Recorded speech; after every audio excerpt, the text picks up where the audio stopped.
মানব জীবনে মা বাবাকে আশ্রয় করে তো এসেছি। আশ্রয় ছাড়া কি এসেছি? কি আশ্রয় ছাড়া আসছি বাবা? তাহলে মা বাবা আমাদের একটা আশ্রয় নয়? তাহলে মা বাবাকে ভালোবাসা এটা কি আমার কর্তব্য নয়? কর্তব্য কি না? আচ্ছা, যদি আমি আমার মা বাবাকে ভিন্ন করে দিলাম, ভিন্ন পৃথিবীতে আসছি আলাদা আলাদা, যাবো আলাদা আলাদা, ভিন্ন কোনো ব্যাপার না, কিন্তু মা বাবা থাকতে যে সন্তান নিজে ভালো মন্দ খাচ্ছে, কিন্তু অথচ মা বাবাকে একটা চিকিৎসা, একটা ঔষধ কিনে দেওয়ার মতো যোগ্যতা যে সন্তানের হয় না, ওই মা বাবা কি মনে মনে সন্তানকে অভিশাপ দেয় না? দিওয়াও লাগে না, আপনি হয়ে যায় কিনা? আচ্ছা, আমাদের সমাজের মধ্যে অপর গ্রামের একটা মেয়ে, অপর গ্রামের একটা ছেলে, কিন্তু ধর্মীয় দৃষ্টিকোণকে সাক্ষী রেখে, চন্দ্র সূর্যকে সাক্ষী রেখে, খালি সনাতন ধর্মে তুলসী তিল এগুলো নয়, ইসলাম ধর্মেও সাক্ষী লাগে, লাগে কিনা কামিন নামায়? তারপরে সবচেয়ে বড় সাক্ষী হচ্ছে কলমা পড়ান, বিয়েও কলমা পড়ায়, পড়ায় দিয়ে কিনা বাবা? আচ্ছা, কলমা হচ্ছে বড় সাক্ষী, আর আমাদের বেদ মন্ত্র হচ্ছে সবচেয়ে বড় সাক্ষী। তা আজকাল পোলাপানে তো বেদ মন্ত্র লাগে না, চৈত্র মাসে নাই, ভাদ্র মাসে নাই, যে সময় মনে চায় এই সময় বাড়ি নিয়ে এসে মেশিনে খান, ওতে কিন্তু ধর্ম রক্ষা পাবে না। হাসো কেন? ওটাও মেশিন, মানব সৃষ্টির মেশিন। কি মানব নয়? মা বাবা নয়? আমাকে সৃষ্টির মেশিনকে আমার মা বাবা নয়?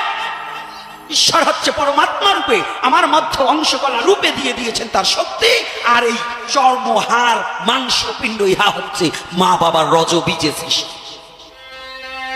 ভেবেছ কি? ভেবেছ কি? একটু গভীর চিন্তা করো। হাসার কথা আমি বলি, তাহলে যাকে অগ্নি সাক্ষী করে বৈদিক মন্ত্র, বেদ মন্ত্র উচ্চারণ করে যে স্ত্রীকে নিয়ে আসলে, স্ত্রীর প্রতি স্বামীর কর্তব্য আছে, আর স্বামীর প্রতি স্ত্রীরও কর্তব্য আছে কিনা? তাহলে এই কর্তব্য থেকে যারা বিরত থাকে, নিজের বিবাহিত স্ত্রী ভিন্ন, যদি কোনো পুরুষ পর নারীতে আসক্ত থাকে, যদি কোনো নারী নিজের বিবাহিত স্বামী ব্যক্তিকে পর পুরুষে আসক্ত থাকে, জানিবে এ দুটোই হচ্ছে বেবিচার। এটা অভিশাপের কারণ। তাহারা যদিও সাধু সাজে, কোনোদিনও সাধু হতে পারবে। কষ্ট লাগছে না? আমার কথাটা কষ্ট হচ্ছে? এটা কি বৈধ না অবৈধ? এখন যদি আমি খালি হরি কথা বললাম, কিন্তু শুনলাম, কিন্তু চরিত্র ঠিক হলো না, এই হরি কথার বলার কোনো দাম আছে? তাহলে আগে কি? আরেকটু চরিত্র সংশোধন করা। যে ধর্মে যান, এক ক্লাস চরিত্র যদি ঠিক না থাকে, তার মসজিদে যাও আর মাদ্রাসায় যাও, কাজ হবে না বাবা। পীর ধরুক 20 জন পীর ধরুক, কাজ হবে? তা আগে ঠিক কে হবে? আমার? তা আমি 100 গুরু করবো, যদি নিজে ঠিক না হয় তাহলে হবে না। তাই এজন্য বলছি কি, আসন্ন মৃত্যু ব্যক্তি কিম কর্তব্য বললেন সাধু সাধু সাধু, বলছে অভিশপ্ত জীবনে তো সাধু হওয়া যায় না। এই অভিশাপ গুলো কি? আপনি মনুষ্যকুলে জন্মগ্রহণ করেছেন, আপনার মা বাবাকে খেতে না দিলে যদি আপনি কোনোদিন অভিশপ্ত প্রাপ্ত হন, এই অভিশাপ থেকে মুক্তি পেতে হলে কি করণীয়? ঈশ্বরের নাম। ঈশ্বর বললেন, আমার কাছে যদি কেউ অপরাধ করে আমি তাকে ক্ষমা করে দেব, কিন্তু আমার ভক্তের কাছে যদি কেউ অপরাধ করে, সেই অপরাধের কোনো ক্ষমা হবে না। আমার ভক্তের কাছে তুমি যদি কোনো অপরাধ করো, তোমার নিজের ইচ্ছায় তার কাছে ক্ষমা চাইবে, যদি সে তোমাকে ক্ষমা করে দেয়, আমি ঈশ্বর তোমাকে ক্ষমা করে দেব। এজন্য পৃথিবীর মধ্যে বৈষ্ণব অপরাধ হচ্ছে সর্বশ্রেষ্ঠ অপরাধ। এই বৈষ্ণব অপরাধের নাহি গো এড়ান। হরি স্থানে অপরাধে তরে হরি নাম, তোমার স্থানে অপরাধের নাহি গো এড়ান। এজন্য মনুষ্য জাতির মধ্যে যারা শুদ্ধ কৃষ্ণ ভক্ত, তার কাছে যদি কেউ অপরাধ করে, সেই অপরাধের কোনো মুক্তি নেই। যত সময় পর্যন্ত ওই ভক্তের কাছে তুমি ক্ষমা না চাইবে, ততদিন পর্যন্ত মুক্তি হবে না না না। যখন পরীক্ষিত বললেন, আমার অভিশপ্ত জীবনে সাধু হতে পারবো না, সুখদেব গোস্বামী বললেন, মহারাজ, চিনি কখনো নিজে বলতে পারে না আমি কতটুকু মিষ্টি। চিনি বলতে পারে, মিশ্রি দানা বলতে পারে? তাহলে বলে কি, যে ওই চিনিটাকে আস্বাদন করেছি। যে ব্যক্তি সাধু হয় সে কোনোদিন বলে না আমি সাধু হয়েছি, সে বলে আমি কিচ্ছু হতে পারিনি, আমি ভক্তের দাস হওয়ার মতো যোগ্যতা হয়নি।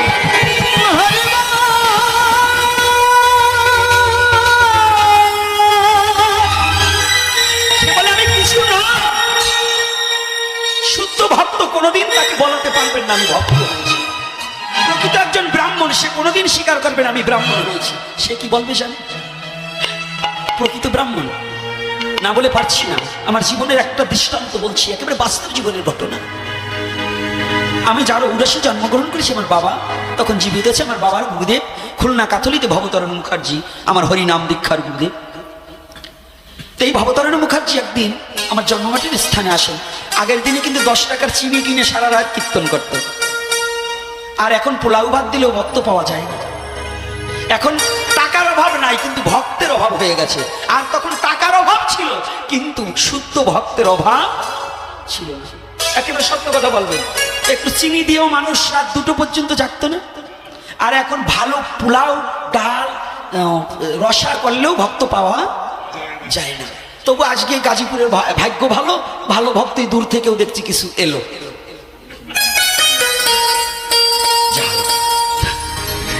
চিন্তা নেই।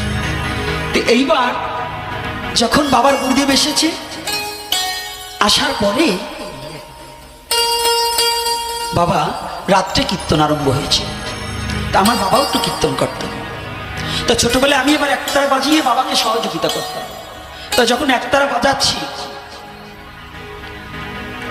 ওই একটা গান এসেছে। তখন আমার জন্মস্থানটা তো ওরাকান্দির থেকে একটু কাছাকাছি হয়। তাই হরিসঙ্গীত একটা গান ধরেছে, গুরু চাঁদ পাঠাইও না জমির কাছে, আমায় তোমার কৃপা ডোরে বন্দী করে রেখো তোমার প্রেম হুজুরি, গুরু চাঁদ পাঠাইও না জমির কাছে। গানটা এক প্রকারে এমন ভাবে আনন্দদায়ক হয়েছে।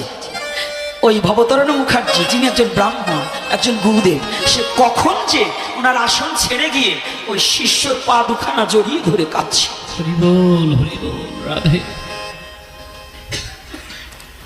আনন্দের বন্যা বয়ে যাচ্ছে। তখন এই ভাবটা আমার হৃদয়ে জাগেনি। তথাপিও যেন ওনাদের কান্না, ওই যে একটা কথা আছে, কান্না দেখে কেঁদে মরি, বনে কাঁদে করি হরি, ওই একটা অবস্থা। ওই ভাবটা, ওনাদের কান্না দেখে আমার চোখেও জল, একটা কান্নার স্রোত হয়ে গেল। পরের দিন সকালে আমার এক ঠাকুরদা আবার জিজ্ঞাসা করছে, ও দাদু আপনি ব্রাহ্মণের ছেলে, আজকেই ওদের আপনার শিষ্যদের পায়ে পড়ে গেলেন, কবে? কালকে কীর্তনে। বলছে আপনি দেখছেন আমি আমার শিষ্য কিংবা ব্রাহ্মণের পায়ে পড়েছি, কিন্তু জানেন আমি কালকে আমি কোনো নমসূত্রের পায়ে পড়িনি, আমি কোনো আমার শিষ্যের পায়ে পড়িনি, আমি কাল সাক্ষাৎ আমার গৌর হরির চরণে পড়ে দিয়েছি।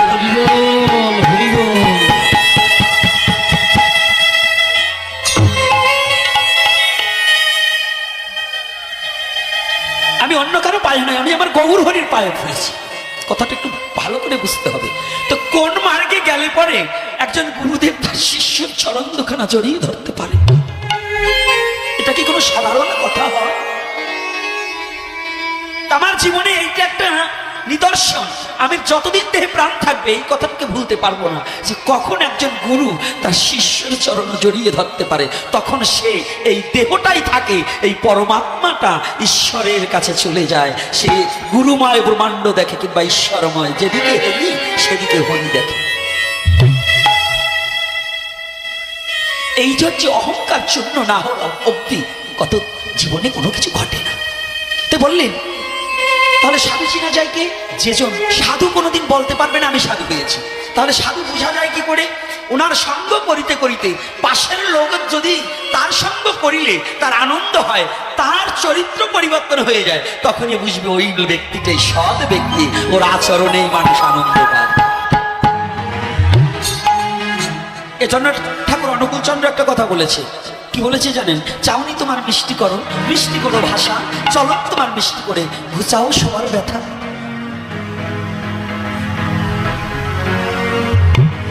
গোস্বামী বললেন মহারাজ, আপনি যে কখন সাধু হয়েছেন আপনি নিজেও জানেন। বলছে কেন?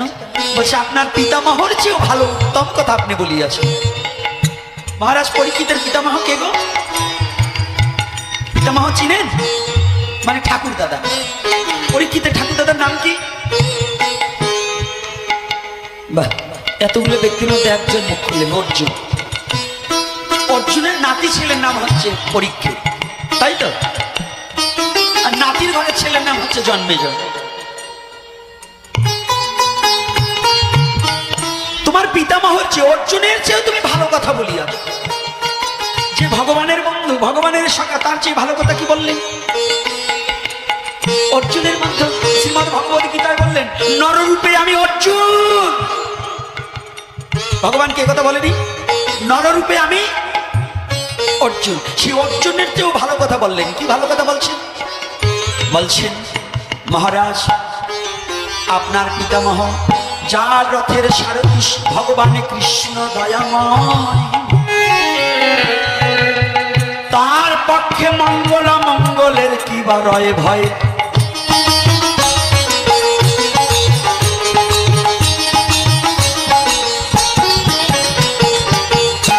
যার রথের সারথি, মহারাজ শুনেনি, আমার ভগবান কৃষ্ণ শুধু ওই অর্জুনের কাষ্টের রথের সারথি নয়, আমার ভগবান কৃষ্ণ প্রতিটা জীবের জীবন রথের সারথি আমার কৃষ্ণ দয়াময়।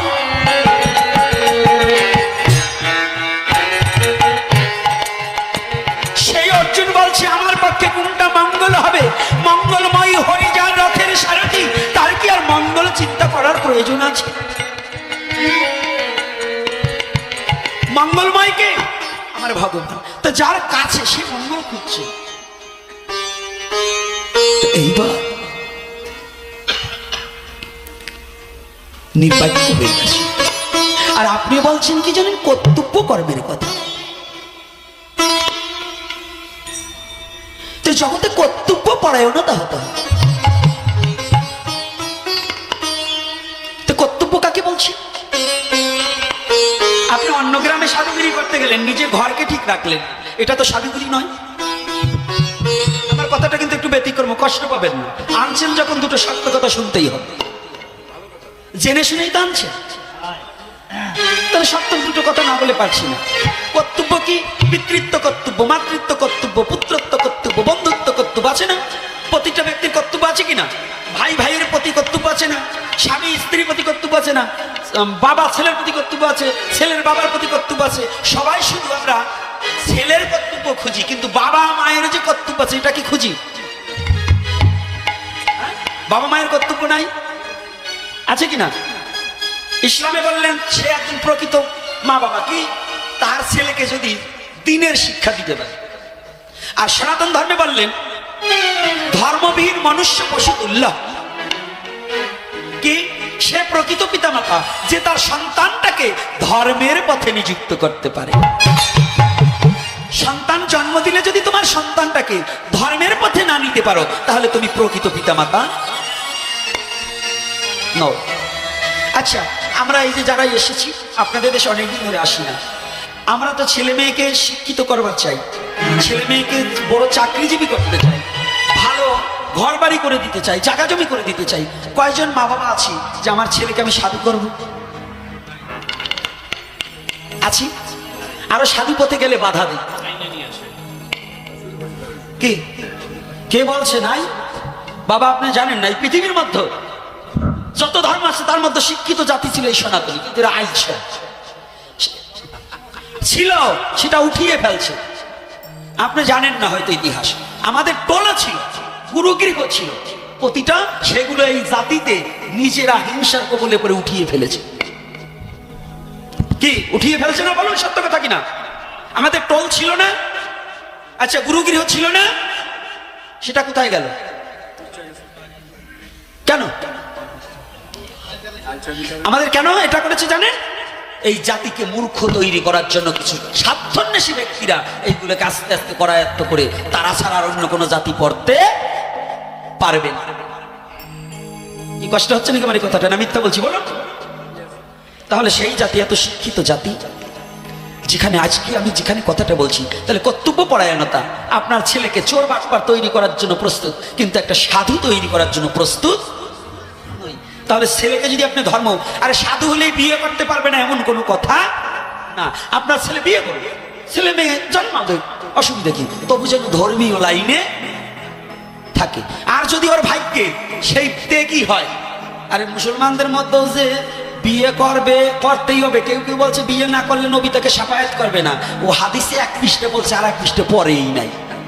যদি বললে কেন, আয়না বিবির স্বামীর নাম কি, আমার মনসুরুল্লালের স্ত্রীর নাম কি, আর ওয়াজ করুনির শ্বশুর বাড়ি কোথায়, এই তিনটা প্রশ্ন আমার একটু দেয় যান। কারণ বিয়ে না করলে যে নবী শাফায়াত করবে না, অনেক জায়গায় অনেক শুনি। অর্থাৎ ওই যে ব্যক্তি বলে উনি হাদিসের এক পৃষ্ঠে পড়ছে, আর এক পৃষ্ঠে পরেই। আমাকে ভিতর কিছু টাটকা সাধু আছে, টাটকেনি সাধু, ওরা নিজের যেটা সুবিধা ওইটা বলে, আর যেটা নিজের ক্ষতি ওইটা আর বলবে না। কি আছে না, দেখবেন ওই যে শ্রাদ্ধের দিকে, এই যে আজকে একটা নতুন তত্ত্ব পাইছি। নতুন তত্ত্ব কি জানেন, আমার ওই যে আমার দুটো পাগল আইছে, আমার এই পাগল দুটো বলতেছে, বাবা আমাদের শ্রাদ্ধ ঠিকই মাছ দেয় করে, কিন্তু কর্তার যেদিনকে মামা রাখছে সেদিন মাছ দেয় নাই। তাই বুঝছেন কোন জায়গায় ঠেকাইছে? অর্থাৎ আপনার মা বাবা মরার পরে পিশাচ হয়েছে, ভূত হয়েছে, আর ওনার মা বাবা দেবী হয়ে গেছে, দেবতা হয়ে গেছে। কথাটা বুঝছেন?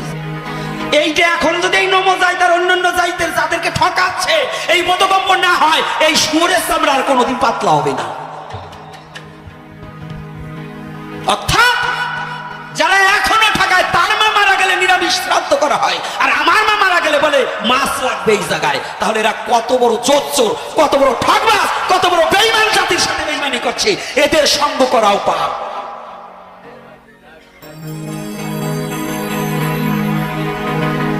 যদি কেউ থাকে দাঁড়ান, আমি বলছি, যদি প্রমাণ না দিতে পারি তাহলে আমার জিহ্বা কেটে দেবেন, লিখিত দেবেন। একই ধর্ম, যদি একই ধর্মে দুই রকম বিধান হবে কেন? ধর্মকাণ্ড আমাদের সনাতন, তাহলে তার মার শ্রাদ্ধে মৎস্য লাগবে না, আমার বাবার শ্রাদ্ধে মৎস্য লাগবে।